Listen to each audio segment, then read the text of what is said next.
ಮನೆಗಳೇ ನಮಸ್ಕಾರ. ವಾಸ್ತು ಬೈ ಅಶೋಕರಾವ್, ವಾಸ್ತುತಜ್ಞರು. ಈಗ ನಿಮ್ಮದೊಂದು ಪೂರ್ವ ದಿಕ್ಕಿನ ನಿವೇಶನ ಇದೆ ಅಂತ ಇಟ್ಕೊಳ್ಳೋಣ. ಯಾಕೆಂದ್ರೆ ಪೂರ್ವ, ಪಶ್ಚಿಮ, ಉತ್ತರ, ದಕ್ಷಿಣ 4 ದಿಕ್ಕಿನ ನಿವೇಶನಗಳು ಬರುತ್ತೆ. ಅದು ವಾಸ್ತುಸಮ್ಮತವಾಗಿ ಈ ಪೂರ್ವದ ದಿಕ್ಕಿನ ಮನೆಗಳಿಗೆ ಪೂರ್ವದಲ್ಲಿ ರೋಡ್ ಇದೆ, ಸರ್ಕಾರದ್ದು ಇರ್ಬೋದು ಅಥವಾ ಪ್ರೈವೇಟ್, ಒಂದು ಚೇಂಬರ್ ಮಾಡಿರ್ತಾರೆ. ಆ ಚೇಂಬರ್ ಅಲ್ಲೇ ಹೋಗ್ಬೇಕು. ಯಾವುದು? ಟಾಯ್ಲೆಟ್ ನೀರು, ಬಳಸಿದಂತ ನೀರು. ಅದು ಎಲ್ಲಿ? ಮಧ್ಯಭಾಗದಿಂದ ನೀವು ಟೋಟಲ್ ಮನೆಯ ಎಲ್ಲ ಆವರಣದ ಒಂದು ಇದನ್ನು ತೆಗೆದುಕೊಂಡು ನಿಮ್ಮ ಮನೇಲಿ ಎಷ್ಟು ಬಾತ್ರೂಮ್ ಅದರದ್ದು ಕಲೆಕ್ಷನ್ ಅಲ್ಲೇ ಕೊಡೋದು ಮಧ್ಯಭಾಗದಲ್ಲಿ. ಎಲ್ಲಿ? ಈಗ ಸ್ಟ್ರೈಟ್ ಪೂರ್ವ ಇದೆ ಅಂದ್ರೆ ಅದರ ಬಲಭಾಗದಲ್ಲಿ ಆ ಪೈಪ್ ಅನ್ನ ಕೊಟ್ಟು ಅದಕ್ಕೆ ಕನೆಕ್ಟ್ ಮಾಡಿ ಬಿಡಬೇಕು.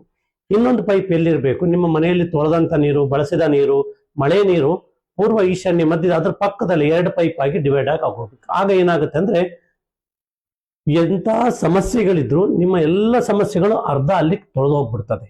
ಆದ್ರೆ ನಾವು ಅನುಕೂಲ ಮಾಡ್ಕೊಳ್ಳಿಕ್ಕೋಸ್ಕರ ಅಂದ್ರೆ ಆಗ್ನೇಯದಲ್ಲಿ ನಾವು ಇದು ಎಲ್ಲಿ ಉದಾಹರಣೆಗೆ ದಕ್ಷಿಣದಲ್ಲಿ ಬಚ್ಚಲ ಮನೆ ಇದೆ, ಆಗ್ನೇಯದಲ್ಲಿ ಅಡಿಗೆ ಮನೆ ನೀರಿದೆ, ಹಾಗೆ ಅಲ್ಲಿ ಹತ್ರ ಆಗುತ್ತೆ ಅಂತ ಹೇಳಿ ಪ್ಲಂಬರ್ಗಳು ಅವ್ರೇನೋ ಮಾಡಿ ಇದು ಮಾಡಿಬಿಡ್ತಾರೆ. ಇದು ದೊಡ್ಡ ದೋಷ. ನಿಮಗೆ ತಟ್ಟತ್ತೆ ಹೊರತು ಅವ್ರಿಗೆಲ್ಲ. ಇದು ನೆನ್ಪಿಟ್ಕೊಳ್ಳಿ.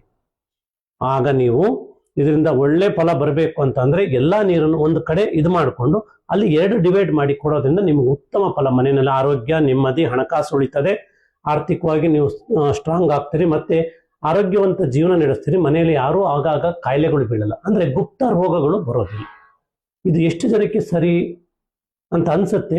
ನನ್ನ ಚಾನೆಲ್ ನೋಡಿದವರು ನೀವು ಕಮೆಂಟ್ ಮಾಡಿ. ಎಲ್ಲರಿಗೂ ನಮಸ್ಕಾರ, ಧನ್ಯವಾದ.